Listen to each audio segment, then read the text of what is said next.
morning, good morning, good morning. Welcome to our channel. If this is your first time to the channel, there's loads here. Woo! Yeah! There's loads for you to look at. Fuck Off Friday. Now this is, our Fuck Off Friday jingle is in,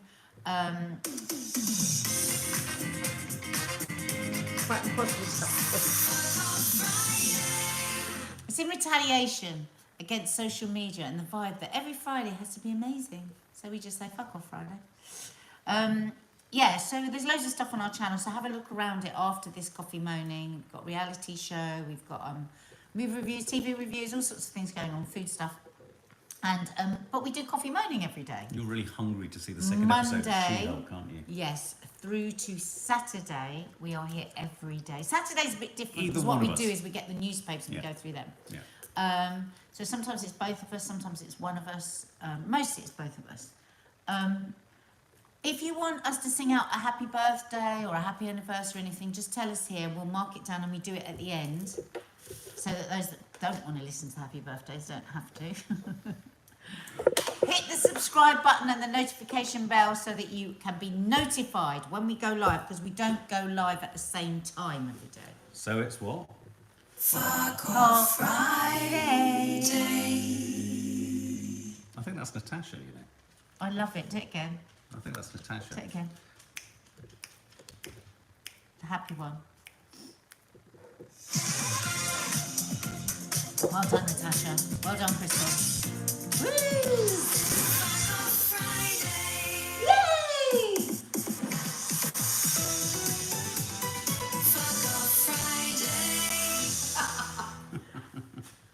There you go. A bit dizzy now.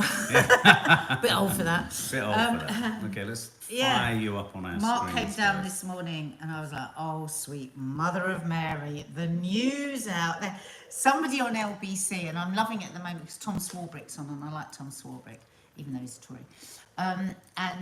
Somebody said they'd rung up, and she was making a really good point about something. There like is a this. quiz today, Ross. She said, I think I'm going to have to stop listening to LBC, which is what a radio station doesn't want you, because it's not good for my mental health. Because everything, everywhere you look, it looks so bad out there. I was surprised that so often whilst we were sort of escaping that you would have LBC. I find LBC incredibly useful, incredibly informative in terms of different ideas, but I also find it deeply stressful. Well, I only really listen to it in the morning now before this. I sometimes find So that they've got an idea of what's going on. Well, that's not true actually. I find a lot of the kind of hosts not stressful, but I do find, I'm increasingly finding James O'Brien and Nick Ferrari so polarised and sort of just angst-making that I have to sort of almost turn I listen them off. to James's. Yeah. I like James's pitch at the beginning. Yeah. Claire Kendrick. anyway, Claire Kendrick. Morning. Feeling down today. 19 years today since I lost my mum. Exactly 6 months after I lost my dad. Oh, Claire, darling. Seems to get harder the more years it is, as they have missed so much in our lives. Yeah, I mean, that's interesting. I mean, I've always said this about grief, is the feelings don't change. In fact, I would say that the feelings get more and more entrenched. We just choose not to turn towards them as often. And when you do, they're just as intense. We grow around the grief, don't we? It doesn't go. You just grow around it because you have to. Well, I think I think it's really important to acknowledge it. Yeah. Like, it can be the strangest things, can't it, that remind you of a person, and it can be a smell. I mean, sometimes I get hit and I'm so surprised that I'll suddenly start crying. And it's never the things that people think that you're going to get upset by. Yeah. Often people will look at me at certain moments and think, oh, is this going to be the thing that's going to upset her? And it doesn't. It'll be something completely random. Now, this is always very tricky. Now, Carly, says, please can you say hello to a 6-year-old Sophie? She's Mark's biggest fan. Hello, Sophie.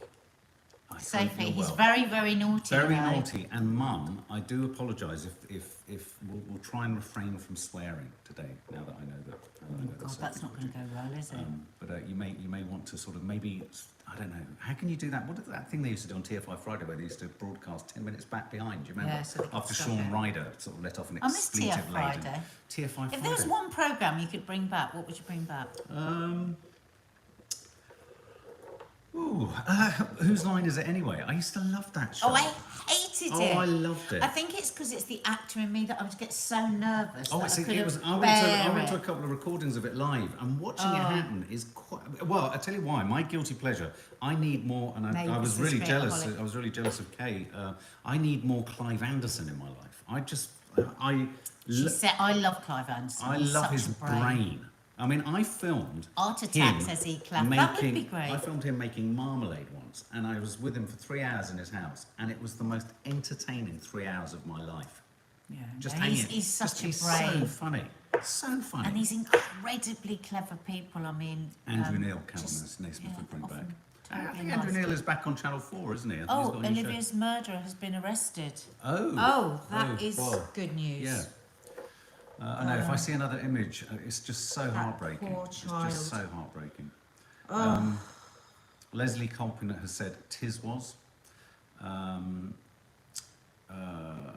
Neil. Neighbours really missing it, says Faith Goodman. Yeah, I bet a lot of people are. Yeah, for a lot of people. My friend Tom. Oof.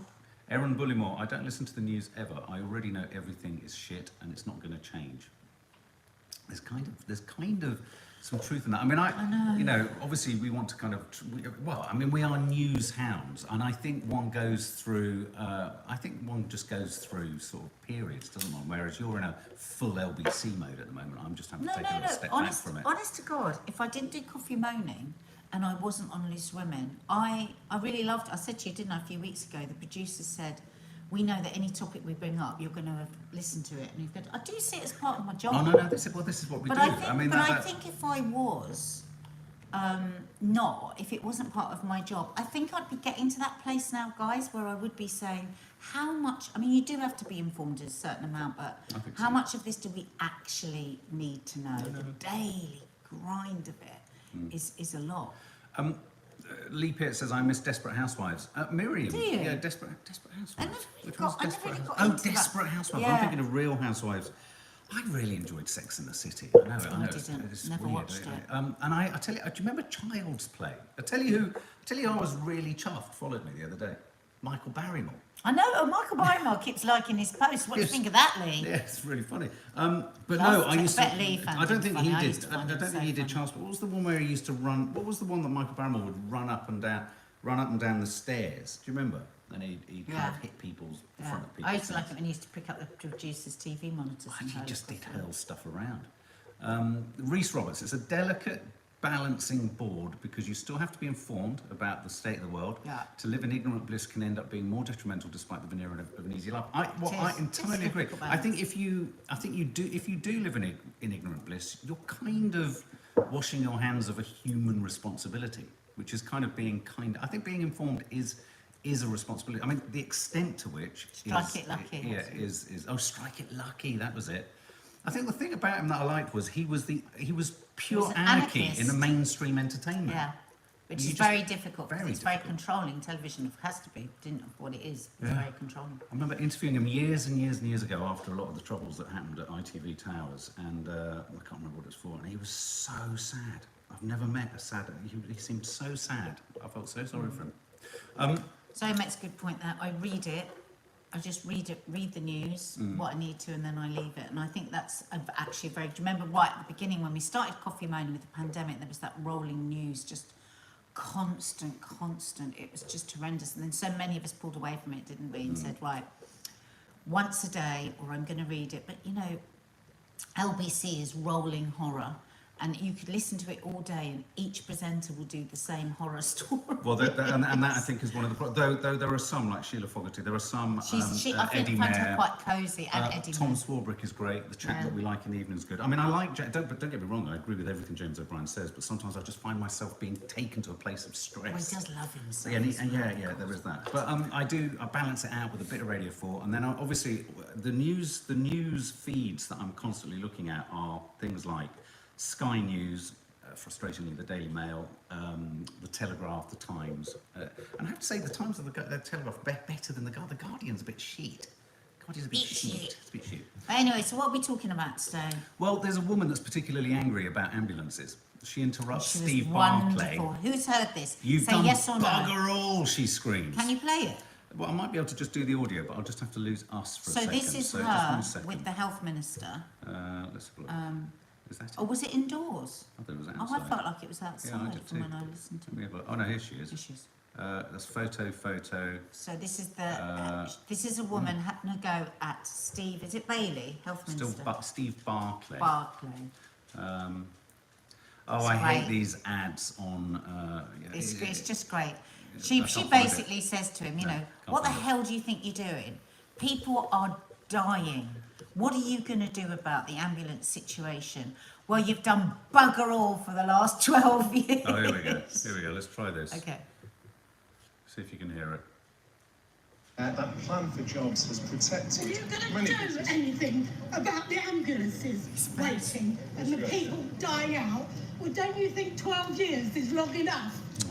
Yes, and we are 12 years, taking... you've done bugger all about it. I People love have her. died, and all you've done is nothing. Oh, don't. I've Just got give me goose- I hadn't seen I it. got goosebumps. Did you? She's Now that's so very emotional. That's very interesting to watch it. Yes, She's yes. lost somebody definitely Yes. because of this. Oh, that so really he's is doing interesting. the interview, and he's looking down the barrel of the lens, and she comes up, and he's irritated by her, and he's wanting to go away, madam. His nose is turned up a bit, and then the camera shifts over to a well done camera guy for doing that, and you see him compute, oh, I better talk to this woman, but he was going to just go. Yeah, and the thing about it that's really interesting, this is classic news coverage and how we can all form opinions without seeing stuff. It reminds me of that. Do you remember that advert years ago of The Observer of a skinhead running down a street? And it says from one angle it looks like he's going to go and beat someone up, and then they cut to another angle and he saves someone from falling scaffolding. That is a classic example of, I thought when I saw the headline we were going to have another sort of Gordon Brown situation where you were going to have someone who was being a bit sort of, you know, regardless of whether you agreed with what I was saying, a bit pompous, a bit whatever, and a bit sort of, you know, inappropriate in a sense, or just ranting. Not to say that what she was saying was right to Steve Barclay, but when you see how she can't help how emotional she is, And she walks, so she's shaking. She's She would have shaking. She would have carried on shaking for about an hour afterwards, I reckon. oh, she felt It so, breaks your she heart. felt compelled to say that for very personal reasons. So to check it out, go and check it out. Ironically, the Guardian website, you get it without an advert. Oh God, yeah. So you were suggesting earlier, has there ever been, what situation have you been in, guys, where perhaps you felt so compelled to say something that you kind of, In spite of yourself. In spite of yourself, you found yourself. I was trying to think. Oh my I mean, God! I mean, I've had a few situations. I've had situations where I really didn't like what a line manager or a boss, how they were treating someone else before I set up the company. I always had that. I would always kind of feel like I had to defend a member of a team, and I would say something, and then I'd end up being the enemy. Well, years ago, I did a very un-showbiz thing. I've done quite a few very un-showbiz You took a things. dump in a wardrobe. No, where I've called out other. In our business, they call anyone on-screen talent, even if they're not talented. They're just talented. They're just called talent. Everyone's called talent, which actually really annoys me because everybody It's involved deeply is ironic. talented. Yeah, deeply The ironic. directors, the producers, everybody, they're all talented, but it's deemed like thanks, only mate. the people in front of the screen are talented. Hmm. And there's some right arseholes in our business, just like there is No. in every business. It's no different from any business. There Yeah, are exactly. arseholes. And some of those arseholes think that they can talk to people that aren't deemed talent because they're not on screen, and they can talk to them however they like. And I have a very strong opinion on this, that if I, as somebody that's on screen, is always treated nicely by even bastard talent or whatever, because I'm talent, so I'm deemed as like this next layer of humanity. But I see other talent treating people badly, I call them out, and I tell you what, it's never pretty. You're quite talented at it. I have lost it a couple of times. Be like, who the fuck do you think you are talking to? A makeup person or da-da-da. Like, I just won't have it. But a lot of other talents will stand by and not say a thing Well, 'cause, yeah. when they see Yeah. another talent talking to somebody that apparently is not talented. The hierarchy literally turns my stomach. I call it this business we call show. It just makes me feel sick. Reese, And I've always been like that. At school, I was like that. Yeah, same I here. would I was get the always bully like- by yeah, the same. hair and I'll drag him down the stairs. I remember defending a boy called Babak at school, and then probably after about 2 or 3 weeks of defending him from abuse from the sisters, the older sisters of kids at school, are always more frightening than the boys. And then a systematic policy of trauma happened every day after school, where I was thrown into bushes for about 4 weeks. Just horrendous. Reese Roberts, I'd probably say the most recent of times was during the George Floyd protest in central London, and watching a policeman throw a young black boy to the pavement. I lost it. Wow. Not surprising. Karen I think- Naismith hate a bully mentality. I think the really difficult thing when you lose it, because all the times that I've lost it, I punish myself after, and that's what I could see with that woman. She's going to go away and she's going to feel a bit shaken and a bit, you know, but she's been pushed to the limit. It's like when you're pushed to the limit and then you behave out of character, but in your character, I suppose. Like when you lose it, whenever I lose it, I always regret it. I don't regret the sentiment in that I think something's been unjust and I want to say something, but I hate leaving myself vulnerable to other people going, she's lost it a bit. I mean, anything around your kids, you want to kill. I mean, anything around the kids, and it's just, you know, everything's off the table. Bets are off. I mean, Lee, Hi Lee, I hope you're well. I spoke a lot with my therapist about my inability to bite my tongue a lot of the time when I felt there was injustice, and learning when to rein it in and not speak out. Yeah, it's hard. That is hard. We're a bit similar like that, aren't we, Lee? Russ Souch, there certainly is. I've had the dealings with this talent as well, working in theatre. I could name a few. Yeah. It's such a shame, isn't it, that aspect of it? There is, you know, right down to, you know, like when you're on location, it's like, well, which hotel is the talent I staying think it should in? just It's be terrible, the isn't it? presenters, the actors, The directors. I think it's really excluding. It's like a friend of mine who's just She been didn't do working- anything wrong, Dobbins. Just saying, I don't think she did. No, anything. she didn't do anything No, she wrong. absolutely didn't. No, do anything. absolutely not. But it's like a friend of mine at the moment is working on a really big shoot with a lot of money because it's got a very big star. And, you know, the talent are put into a really expensive hotel who probably actually work half the hours of all the crew. And the crew have been put in a totally shit hotel. And I just think it's just not right. Yeah, exactly. So something like that, I would have a go. Yeah, I mean, I've discussed it before. I remember, I'm just thinking of the time I stepped in to stop a boyfriend hitting his girlfriend in a pub, and which resulted in a full-on scuffle fight, and then I was essentially assaulted and attacked by the woman whose I was trying to kind of look out for, or thought I was.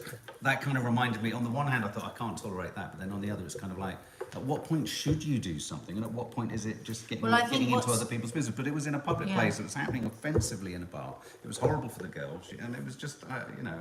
I think in that situation of that woman there, it had gone beyond what she should or shouldn't. She was compelled to just say how she felt, and I think it was, like as you say, really moving. Really moving. If you watch it, it's really, really moving. Obviously, in the news is the fact that the energy price cap hasn't gone up yet, but they've notified us as to how much it's going to be. In the last couple of hours. So it's going to hit 3,549. Liz Truss, it's funny now, isn't it, how all the headlines are just saying Truss is preparing this. It feels like it's a given that she's going to be Prime Minister. Why don't they just stop it then? Why doesn't Rishi Sunak just step out of it so we can just get on with it? Well, anyway, so she's promising all sorts of stuff that's going to make this sort of, you know, easier to bear or swallow. What's she promising? Well, we don't know yet. She's saying She's not promising she's anything. simply promising a package that will help it. But the announcement today that it will essentially more than double. I just think we've got to do what Labour is suggesting, where we freeze the prices, we put in a windfall tax, and we do that. And I think we've got to go back to nationalising it all. Yeah, well, that's a strong argument for that. Strong argument. Do you want to talk about small talk? I just wanted to share a positive story about climate change and the climate. Oh, please God. Beavers. Beavers have been reintroduced into Devon, and beavers are creating wetlands amid the drought. I love this. I love a network of dams have been built by beavers in Devon, which has helped to maintain an area of wetland. And this is happening more and more. There have been all sorts of studies showing that if more beavers could be introduced into the wild in this country, it could resolve many drought issues. And it just shows you, I love the interconnectedness of nature. Well, that's, and the, how that that's there where are we've gone poten- wrong, isn't yeah, it? yeah, We haven't absolutely. respected that. Absolutely. So the idea that some creature like the beaver, do you remember in all the old Disney films, the beaver that would come up I with it? love the he used idea to, of didn't he used to have a beavers, helmet on yeah. and he'd come up and he'd be like a miner. A little bit like Toffee, actually. But I just love the idea of something as simple as beavers being able to sort things out. So there are a number of beaver families living on land owned and farmed by an estate in Devon. They were the subject of a 5-year study that ended in 2020. And because the benefits have been so good, the beavers have been allowed to continue to live there. They've created several dams in less than a year, and a hectare of grazing land is now permanently underwater as a result. I never predicted, says Lee, beavers would be the ones to save us. I know. I mean, I just super beaver. And look, I think beavers are sitting alongside otters for me. I mean, otters are great because they swim on their backs and I they love juggle otters. pebbles. I mean, for no other reason I other love than that. sea otters as well. I only just discovered sea otters. Yeah. They're amazing. So the benefits of beavers far outweigh the costs they've assessed in this study. So bring out the beavers, Nat. Bring out your beavers, girls. Be careful though. Be And careful. boys. That could be misinterpreted. Yeah. Now, I like this topic, and we've got quiz of the week in a minute. This topic Nadia mentioned earlier, and we immediately started to kind of come at it from different angles. But I think this is a good one. You found a piece called "How to Make Small Talk When You Hate Small Talk." Let's do a little poll whilst So this we is get in going. on defence this. of the much maligned, Yeah. it said, the byline to this, the much maligned habit of small talk. Do you like Now, or hate small talk? I see small talk. I'm going to pitch Okay. my belief in small talk. Yeah. And it's funny because I was having this conversation with a friend of mine's daughter the other day, and she was saying, oh God, she goes, you know, she's going out with this. She was just about to go out on this date, and she was saying, oh God, I'm just really worried about what I'm going to say, and I'm worried about, you know, what if we just stay with small talk, and what if we don't? And I said, right, okay. At your age, it's quite a good idea to kind of have in the back of your head the kind of small talk that you're gonna use. Think of small talk as the warm up, right? You wouldn't just suddenly leap into doing 50 press ups. You'd roll your shoulders a bit, you know. You'd get. Yeah. But Yeah. it's very important that you have a plan for how you might get out of the small talk. So, what would you want that person to ask you about you? What would you want to find out about that person? These are things I actually do think about. It's like, do you want to know, you know, what their biggest fear is? Do you want to know where, I don't know, what the worst thing is that has ever happened to them? Because these are things that you can find. So you would move from very small talk into the sort of larger brushstroke small talk where you're getting more into who they are, but it's not too personal. For me, at some point in a discussion, I have to find out something quite deep about a person. Right. And if I don't, I'm bored. But what you're saying is that for you, small talk is a necessary part of Absolutely. the process of getting there. But I don't think but for I anyone- think why I'm all right with small talk is I absolutely know I've got the balls to move it out of small talk and into something deeper. have you got I the will beaver? literally. I've got the balls and the beaver. But yeah, no, I think what you're describing is right. And as you were saying this earlier, I was like, yeah, I mean, I think when you meet someone for the first time, I think small talk is a necessary aspect of just saying hello, how are you? Oh, who do you know it? All that bollocks. I think perhaps isn't really the issue around small talk, not around the fact that there's always an aspect of small. If I'm sitting down and I'm doing a formal interview with someone to film something, just prior to the interview, there'll be a bit of small talk, but but quite quickly you'll get to a chat about what it is you're going to talk about and all that. So you have a bit of small talk leading in is fine. It's when the conversation stays at small talk that's the problem. And even if, with all the best intentions, you're wanting to talk about what makes your heart sing, you know, what's the meaning of life, if you could throw it all in, what would you most like to do, all this kind of stuff. If that person steadfastly is refusing to move from small talk, Then I'm going to be bored and I'm going to get away from it. what will you do? Just get a I'll just volleyball and get move away. on? I'll just get away. Yeah, you'll beaver off. What do you I think? mean, guys? I've had friends that I thought were going to be friends, and then I've like moved away from being friends because I discovered that they were never going to share anything about themselves. Now, that isn't about me being nosy. That's about me knowing very much what I want from another human being and what interests me about human beings. And if I'm only ever going to talk about the ins and outs of life, of what they're doing and what they're doing, it's just boring. Do you know why I think small talk is a problem for people with anxiety and social anxiety? Because I think what people do in small talk, and the reason small talk exists, is people make all their biggest assumptions about people based on the job you do, based on Well, I don't who you know. know, based on the... No, I know you don't, but I'm Yeah. talking about why I think the reason I dread going to sort of many social situations, I don't want to have that sort of initial sense of presumptions and expectations about each other. You know, and if you have anxiety, it's not that you're worried about actually being able to ask those questions of others. It's what are people going to think of you? What are people going to say about you? Yeah, that's what that. and I think that's now where that's a really important thing to bring up, because you have that, and because our girls to a degree have that, and lots of people do. It's you just literally have to say to yourself over and over again, I can't guarantee what this person is thinking about the information I'm giving. So you will always go for the more negative side when actually they could be thinking the complete opposite. So you could be thinking, oh, I'm telling them about my job and they're going to think this about me. But actually they might be thinking, do you know what? I wish I didn't have a job that kept me, you know, just like on it 20 hours a day. I wish I'd chosen to have like a life where I could have more of a life outside of my job. You just don't know. But it's human nature, if you have low self-esteem, to assume that the other person is always thinking something negative. And then you miss out, because they might be thinking, bloody hell, wish I was a bit more like them. They really might.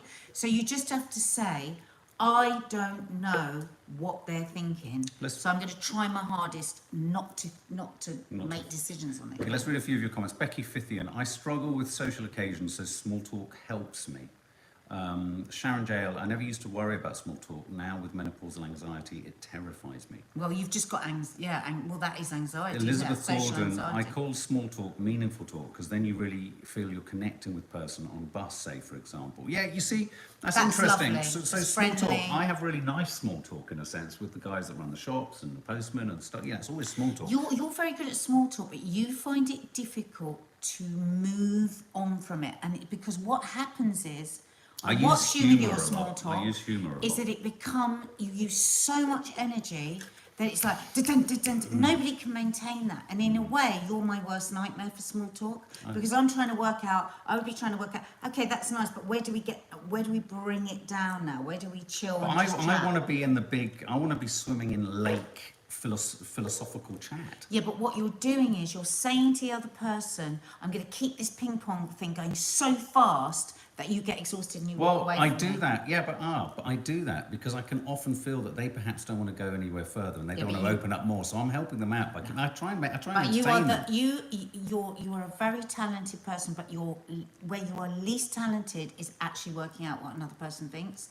You're always wrong. Right, Because what you're doing is you're employing your own worries about yourself. So you Right. always go for a negative thing. Right. And actually, I think that you are a very interesting, engaging person, and actually people want to talk to you more. They don't want you to ping pong them away. So you're saying that my ping pong is me holding them at arm's length? Totally. You give Right. out the impression to Right. people that you don't want to talk to them about anything more than just this. It's Yeah. very boundaried. Yeah. So Actually- you are your worst nightmare, because what Yeah. you do is you start your small talk and then you make sure it's not going anywhere else. Ross Souch, I overthink when I do small talk that I feel I'm looking in on myself and judging. That's interesting. Lee Peart, it's worse when the other person can't even indulge in small talk, so you just run out of topics, keep asking random questions, and I once asked a 40-year-old what he got in his GCSEs.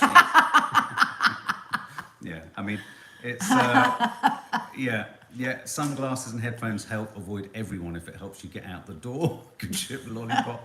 Small talk makes me anxious, says Della Nixon. The connection is the thing I need. Yeah, I mean, it's the foothills of a deeper connection, I So guess. I wonder isn't if it? you do what Mark does, where he gets anxious about it, and because of that, he speeds it up. So it becomes like he's almost like got a cane, a boater, a waistcoat jacket, and you're like tap dancing, and you're like, and it's like Getting faster and faster. and you're just like, oh my fucking Christ. Thanks, Natasha Tiramos. It's common with childhood trauma to keep people out in order Yeah. to protect ourselves from hurt.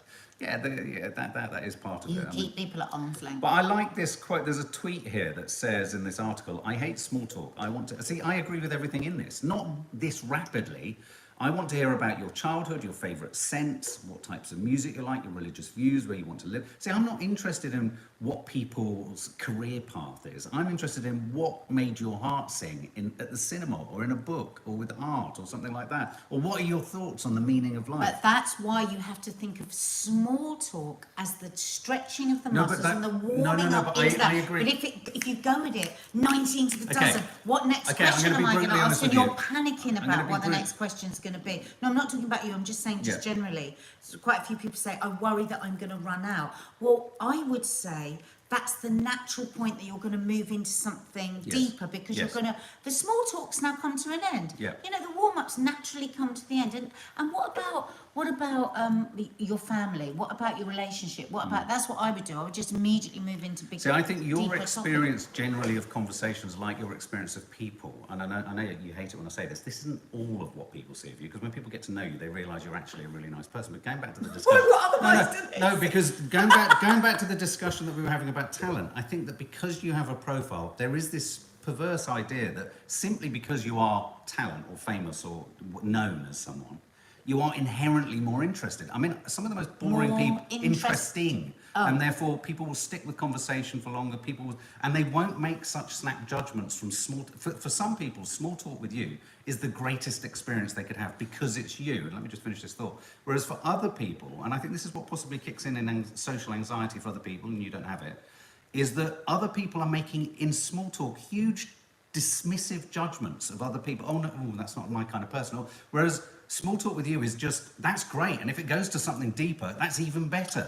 So I think your experience of conversation and people in general, it's like sometimes you'll come out to someone and you go, oh my God, they're so nice. And I heard Maddie say the other day, she just got off the fucking telly. No, but hang on a minute, right? I didn't become, for want of a better word, well known or famous until I was in my 30s. No, okay? of course, small talk will have hang happened on a before second. that, of course. And I have always used exactly what I've just described as the way that I talk to people. No, it's From not as about you. far back- Not about No, you. It's no, about but what- people's response to you. No, because what you're saying is people respond to me because I'm off the telly. What I'm saying to you is people have always responded to me like that because I am very comfortable with us, and I tell you why this is, because I've grown up in a big family where we all talk about everybody's shit all the time, and conversation was very competitive. So you would get in and you would ask your question and everything. So right from a small child, I was very able, because of the way I grew up, to chat with people and then ask them something really juicy. No, I think you're right. I think you're right. And so if I'm honest, when, and I don't mean this to sound arrogant, before I was on the telly, people would respond to me talking to them because it's like I say to our girls, I'm interested. I actually really want to know. And the people I like talking to the least are famous people. I can't bear talking to famous people. I love to find out about people's lives. Like that woman who was just having a go at the guy, the health minister. I would love to have a chat with her. No, I know. I think you're getting the wrong end of the stick with what I'm If people pick saying. up that you really want to know something about them, they will reveal stuff. No, I agree. But I think perhaps why you don't have any fear around small talk is that you are in A, you've got all of the interest that you've got, but B, you've got that extra component. And I think for But what about before I was think, off the telly then? Where does that? I don't think that's. I'm saying I wasn't well known until I was in my 30s. Yeah, but maybe, and so all my life I was like that. Yeah, And it's because yeah. I think you're very interested in people. I'm But I more think, fascinated but I in think people. sometimes you're frightened to show that. And this would be my top tip. People love to find out about other people. So if you really like the least attractive man in the room will do best if he talks to her and looks into her eyes and actually listens and wants to hear something about her, right? There's a reason for that. Because even people that are struggling to make a connection, deep down want to make a connection. No. So if you're open to making a connection with people, they'll respond. I agree. I mean, obviously, a lot of it is down based on, but your personality is very gregarious, very interested in other. I'm very interested in other people. I really agree with what you say about conditioning and the environment you grow up in. I remember being, and still to this day in a weird way, feeling really dissatisfied with how surface a lot of the conversation was within my family. It would be, it seemed so polite, and it seemed sort of like surface. And I remember being, and I spent an awful lot of time on my own, and I spent an awful lot of time in my own head, which I loved. You know, but the downside of that is there wasn't a lot of training to kind of get Exactly. into conversations. And 'cause would it just there be a wasn't lot there. of banter? So you might say No, something there and was go, no no, banter. but in this way. So you might say something and your nan might go, I don't know, I'm asking you this, your nan might go, well, you might think that, Sonny, but blah, blah, blah. And I think that is where you start to give a child the sense that people are listening to you and judging you. I had a dad who really listened to me and would validate what I had to say and would say, Nadia has something to say. From a small child, I would get that. So I thought, as a right little presenter, that I had something to say. Right. And then he Yeah, would yeah, tell yeah. me stories and I'd be captivated by listening to him and listening to my uncles and my aunts and cousins and all these amazing stories. So I learnt it from a young age that I had something to say and they had something to say, and I didn't have the piss taken out of me. Whereas I think people can do that with a certain amount of. They would think that it's affection.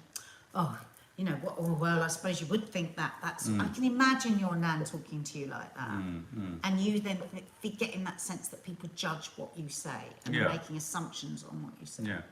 Yeah, Susan Ballantyne, personalities make a massive difference. My sister and me are polar opposites, and I seem to be a people magnet. I am more open to others. She is more socially awkward. Helen Groves, I'll talk to anyone. I'm told I wear a smile all of the time, so total strangers will come up to me and ask me what's wrong with me because I walk with 2 crutches. Oh, sweetheart. a smile is a very powerful thing. I mean, if you actually think about, if somebody just gives you the smallest of smiles, that's amazing. Like, if you're in small talk, just turn up the notch of the warmth in the small talk and the person opposite you is going to relax a bit. Because what you want is, you're trying to put people at their ease, aren't you?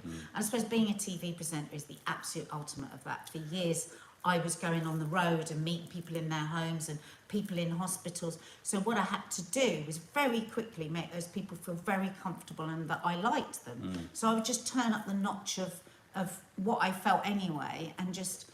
So I would say if you are struggling a bit with making connections, just think, is this showing on my face? Do I look tense? Do I look nervous? Just take a breath, maybe just give the smallest of smiles and you'll be amazed what a difference it makes.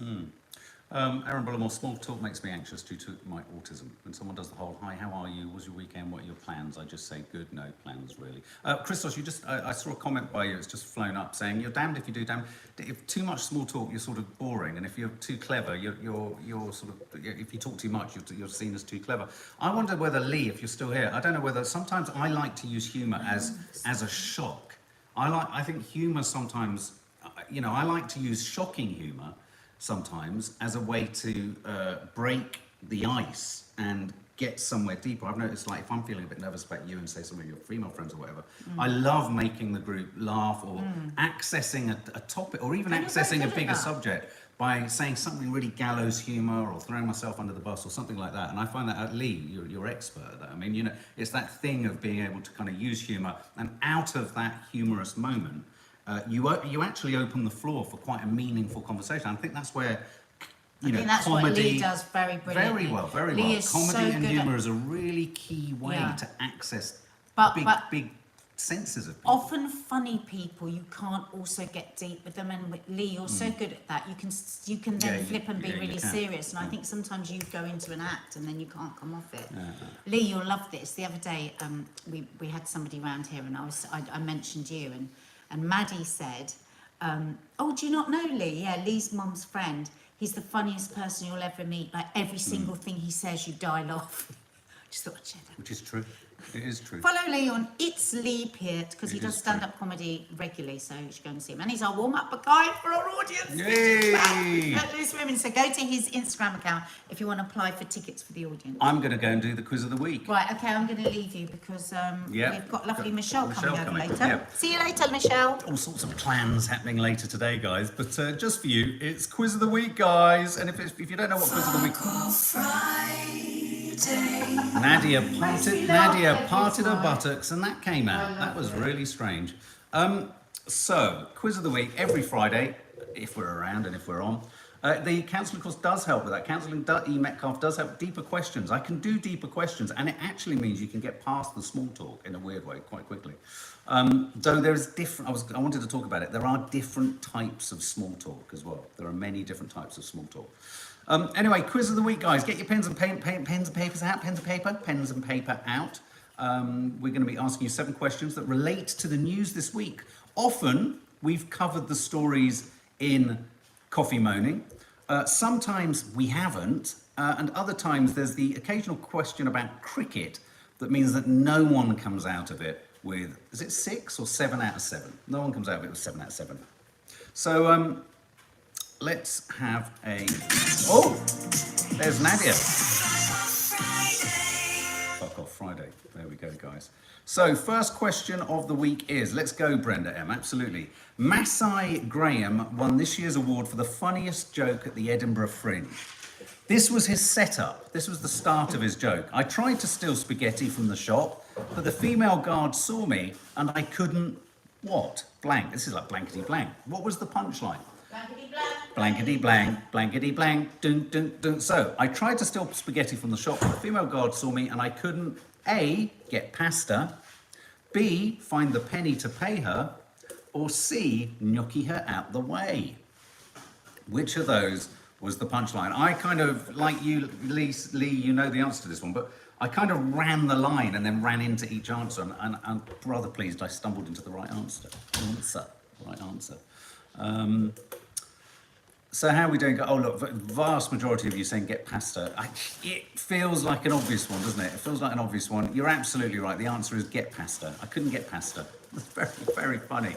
Let's see just quickly if... Fuck off Friday. Lads, what's that just down there? Could you just pick that pad of paper up for me? Just there. No, No, what are you doing? no, I need You that want me to pad. bend No, down? I don't. What? No, what's going to happen? No, honestly, I just need that piece of paper. Fuck off Friday. Every time she bends over. Every time you bend over, it's weird. Okay. Question 2. The Duke and Duchess of Cambridge are moving their family from Kensington Palace in West London to a cottage on the Queen's Windsor estate, probably next door to Michelle, actually. What is the new property called? A, Adelaide Cottage, B, Cambridge Cottage, or C, Frogmore Cottage? What is their new home called? A, Adelaide Cottage, B, Cambridge Cottage, or C, Frogmore Cottage? Lots of you saying A. Creatorholic is saying Frogmore. Faith Goodman saying A, Adelaide. Hayley Edwards A. Sarah, Cloda, Lynn. Oh, you haven't said one. You're all saying A. You're all right. It's A again. Absolutely right. Question 3. Which top athlete has applied a trademark? To trademark a logo of themselves? Which of these top athletes has applied to trademark a logo of themselves?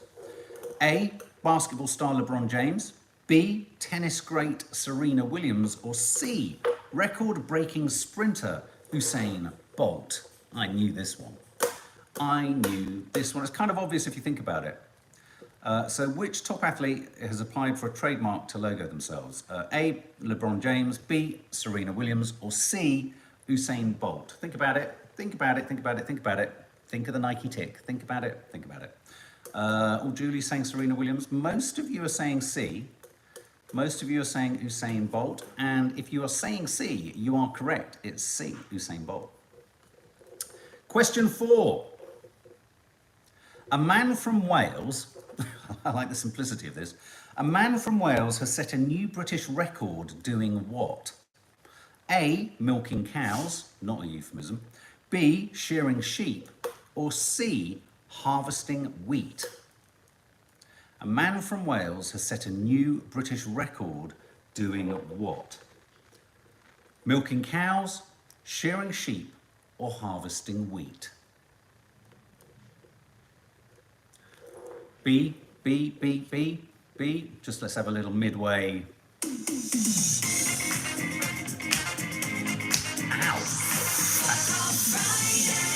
Do you ever click your finger so hard you virtually break it? Huge numbers of you saying B. Huge numbers of you saying B. And you would be right with B. I've got a feeling quite a few of you might have 4 out of 4 at the moment. Question 5. Question 5. Right, this is a tricky one.